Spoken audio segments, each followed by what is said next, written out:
Today we're going to have a chug battle between the 𝗦𝗦𝗘𝗶𝗹 and the Valeton GP200.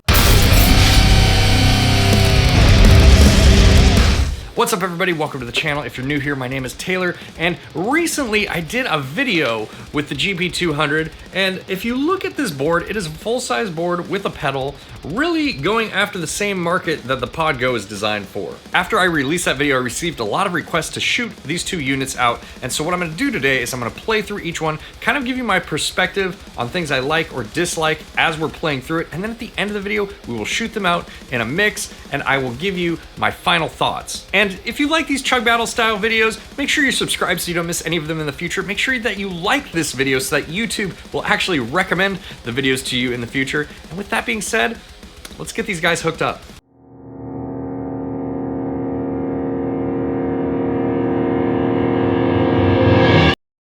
What's up guys, we have the Valeton GP200 plugged in here. The way that this unit is set up is I'm running one channel out directly into my mixer without any impulse response on it. I will put the impulse response down on the bottom of the screen that I am using. Both of these units can load user impulse responses, and I find those to be better than the built-in cabs. So I will list what I'm using down on the bottom of the screen. I also have the other line running out to the power amp section of the Katana that's powering this Mesa 4x12 cabinet. So the Katana is not coloring the signal at all. I just like to monitor myself with a real cabinet. I have it mic'd up so I can throw that in the mix as well, but enough talking, let's see how this thing sounds.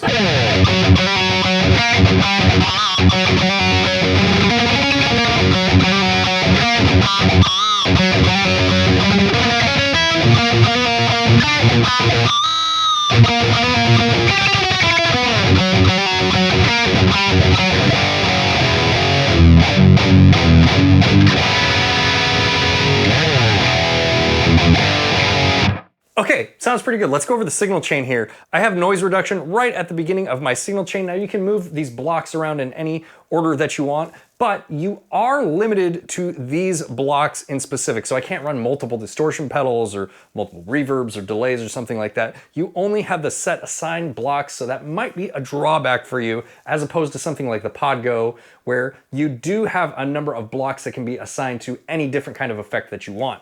Something to consider. I have a noise reducer right in the front of the chain. That is going into a distortion here. One of the things I do like is you have these quick access buttons that will take you directly to the block when you press on it. And you can see here we're using a green overdrive, even though it's red. We're using a green overdrive, which is an Ibanez Tube Screamer, the 808 version. That's how I have it set right here. Pretty typical for me. And then let's go into the amp here. In the amp section, we're using a Flagman +2, which is a Friedman on the HBE channel. And you do have some different parameters here. You have the gain, presence, volume, bass, middle, treble. That's kind of standard for all of the amps, particularly the high gain amps. Some amp models actually have less, but to me that's kind of one of the downsides of this unit. There's no deep parameter editing. There's no even like mid parameter editing, I guess I would say. Like the 𝗦𝗘𝗖𝗜𝗔𝗟 has, you know, some bias controls, power sag. You don't get any of that here, and with the rare exception, most of these amp controls don't really follow the amp models that they are emulating. They are just kind of standard, you know, bass, middle, treble, gain, presence, volume. So another thing to consider, maybe that matters to you, maybe it doesn't. When you load this thing up, this is the screen that you get, and you have a few different options in terms of your foot switch layout. The way that I have this set up is I have the foot switches assigned to Control 1, Control 2, Control 3, and Control 4. There's also a preset mode where the plus and minus buttons will take you up and down through the different foot banks, and then you can press A, B, C, or D to go to the specific patch that you want. Very similar to the 𝗦𝗘𝗖𝗜𝗔𝗟. And there's also user specific mode here. I'll show you this. You can see I'm in stop mode right now. We have patch mode over here, and it will show you what the different foot switches do. You do have a hold option, which you can assign to different functions, but the amount of options that you have in terms of assignment is pretty minimal. Like you can see here, you have this user mode, and you can pretty much assign whatever you want. You know, you have foot switches 1, 2, 3, and 4 being these ones up here, and then 5, 6, 7, and 8 being down here. These are the options that we have for tap. We have bank, meaning you can select the bank and then press another button to select the specific preset that you want. You can go bank up or bank down, where it will just scroll in between the banks up and down. Patch up and down, similar thing there, except it's going in between the individual patches in each bank. Each bank has 4 patches. You have A, B, C, and D. Those will take you to specific patches in each bank. You have your looper, so you can just use it to turn your looper on and off. You have drum, you can use it to turn your drum machine on and off. You have drum patch up and down. You have your tuner button. You can also assign that to hold. Control 1, 2, 3, and 4. Tap, and that is it. With that being said, there's nothing similar on the GB200 to the PodGo in terms of snapshots, meaning maybe in my signal chain, this is the way I have things set up. It's just a dry sound, my amp and my distortion are on and my noise reduction is on and I have all the settings set the way I like them, but maybe I want another snapshot where all of those settings are different and other effects are on or off, and I want to be able to go to that snapshot in the same preset with no lag in the switching with the push of a button. You can't do that here, you have to save it as a different preset, and I get asked a lot of times about lag in between switching presets. I'll demonstrate this for you with my hand, obviously, because it's up here, not on the floor, but I don't notice a huge one.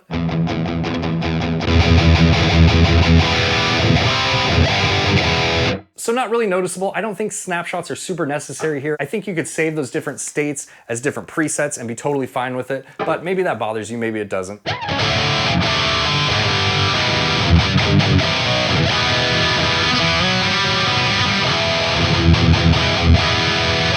Another thing I do like is you have physical amp controls on the front of the unit, and this is probably one of the reasons why the controls on the amp block don't necessarily match the amps they're emulating. You do have these other quick access knobs over here that you can assign to whatever you want. I really like being in the signal chain view, and the reason is because with the control function of the pedals, in this main view, it just says control 1, 2, 3, and 4. It doesn't say what you assign them to, so it puts you into a position where you kind of have to memorize what you have those things assigned to. Again, maybe that's a big deal for you, maybe it's not. It's worth mentioning though. Also, I kind of really dislike the colors that they have for these controls. If you want to assign these to control buttons like in the stop mode, they are red and yellow. Makes it look like a McDonald's pedal or something. The expression pedal, however, is extremely customizable, and you can assign the expression pedal to any of the parameters in any of your effects blocks. Let's check out these amps. There is a good selection of amps here. Quickly scroll through them here so you can see. All the way from a tweed amp.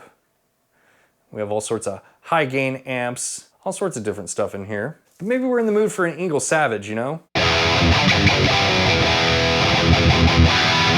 And then of course we can use the quick access controls here to dial it in.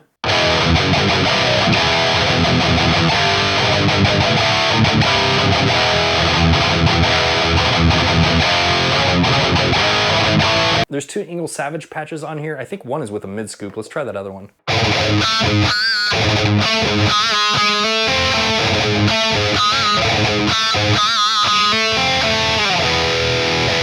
Let's see if we get an amp with a little bit more low end. Let's go with a modern dual rectifier here. That should have a lot of low end, right?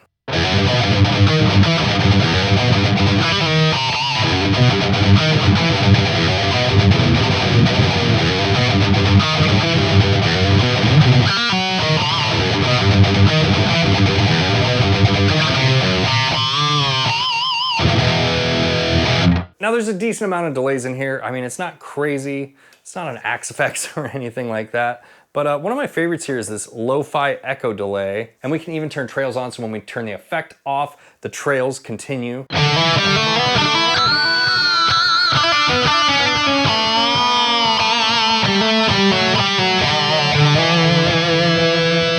like that one a lot. Let's turn on our reverb here. And again, not a ton of reverbs. Enough to get the job done for most people. We do have a shimmer reverb in here, I do like those, but I like this sweet space one.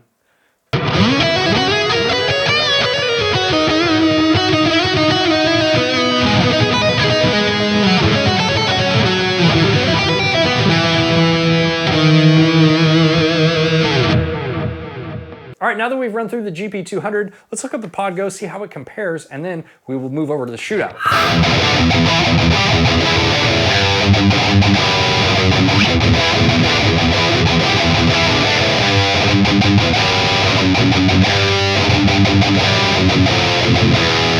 We have the PodGo hooked up here, and right away, aesthetically, I sort of prefer this unit. I like the colors on the foot switches better. I think everything just looks a little bit nicer, a little bit more premium with the PodGo. Again, if that stuff is important to you, man, I haven't gotten this thing out in a long time, it's kind of dusty. Also, right away, I have to say that I prefer the amp and effects selection that you have with the PodGo. Not necessarily that there are more amps and effects or that they're better, I just prefer the selection that you get with the PodGo. This is one of my favorites here. It's the 𝗦𝗣𝗔𝗡 purple channel. And like I said, with the Valeton, how everything is sort of standardized and it doesn't really follow the amps, It's actually the opposite with the 𝗦𝗘𝗧, which is one of the things that I really like about it and I appreciate about this unit. If you look in the amp block here, we have drive, bass, mid, treble, and presence. Pretty standard. That was the stuff that was on the Valeton. But then we move this page over here and we get channel volume, master volume, resonance, aggression, which is specific to this amp model. We have power sag. Look, we have another page too. Hum, ripple. I don't even really know what those ones do, but they're there. Bias and bias excursion. So just way more options with the 𝗦𝗘𝗧 in terms of deep parameter editing. I feel like it's enough deep parameter editing to sort of scratch that itch without being just too much and being overwhelming. And then over here I have an 808 tube screamer, again, set up pretty much the same way that I had it set up on the other unit.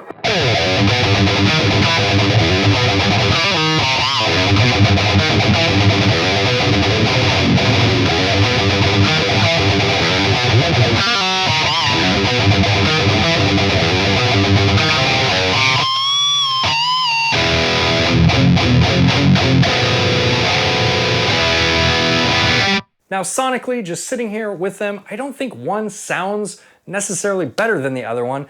I just think that they have sort of different user experiences, different ways to get similar results, and I think that I prefer the 𝗦𝗘𝗧's way to get those results, if I'm being honest. I like that the 𝗦𝗘𝗧 has snapshot features. I like that it has unique parameters for each amp. I also like that even though you have these like specific assigned blocks, like the cab block here, and the amp block, and volume and wah, you do have these different effects blocks here that you can assign to pretty much whatever you want. Now there is one big issue in running it this way. If you start running things that are really DSP intensive, DSP is the memory that these units have, if you don't know what I'm talking about, but if you start using effects that require a lot of memory, you can actually max out the memory that this unit has pretty quickly. Like if we go in here and we just start adding a bunch of really memory intense effects, you can see you start ending up with this where the effects become opaque and you can't select them anymore. That means that you're out of memory and you don't have enough memory to run those effects, and that can happen with the amps and the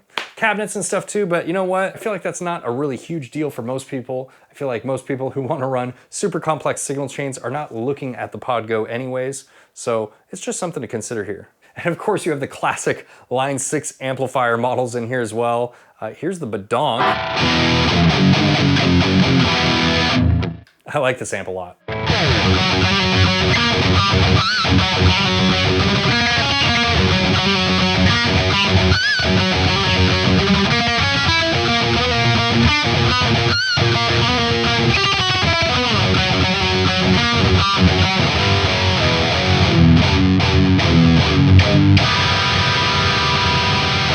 Man, the Line 6 amp models might be the best in the unit in my opinion. This one sounds really good. I like it a lot. Look, we don't even have the depth up. That's how much low end this model has.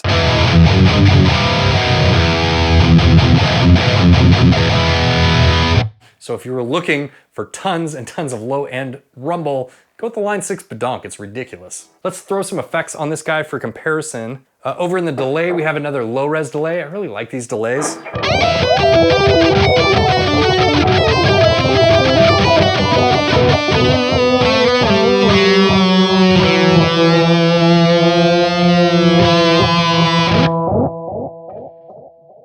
Let's go over here and let's turn on this reverb. I have this 𝗬𝗓𝗍 reverb loaded up, which is one of their newer ones. I say newer, but it's like a year old, but you get my point.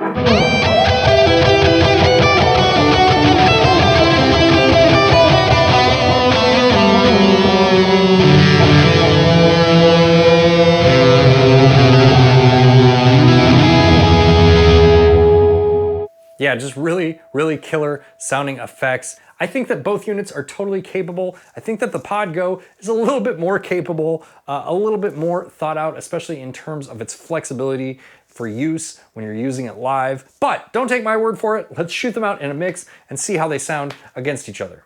All right, let's do that now.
All right, so final thoughts on these two units. I'm just gonna say it right now. If I had to pick between the two of them, I'm picking the Pod Go. Now, there's nothing wrong with the GP200. It sounds excellent. It has a lot of really great features.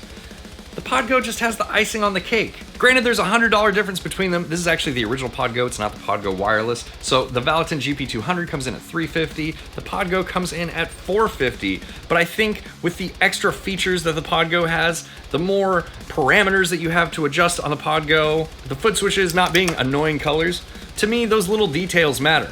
But with all of that aside, I really think the GP200 is a solid unit. The full metal chassis, the full-size expression pedal, you know, you have a good amount of effects and amplifiers to tweak on here. I really like the addition of these quick access knobs to the amp on the front, even though that the amps don't have the additional parameters that I would prefer with them. It's still cool that you can adjust them from the front like this. The GP200 also has a lot more in and out options. It has the MIDI, it has the XLR outputs. If those are things that you need, then that might make you lean towards the GP200. All right, guys, let me know if you agree with me, or let me know if I'm wrong down in the comments below. If you like this video, make sure to hit the like button. If you really, really like the video, there are all sorts of ways that you can help out the channel down in the description below. And with that being said, I will see you guys in the next video. Bye, guys.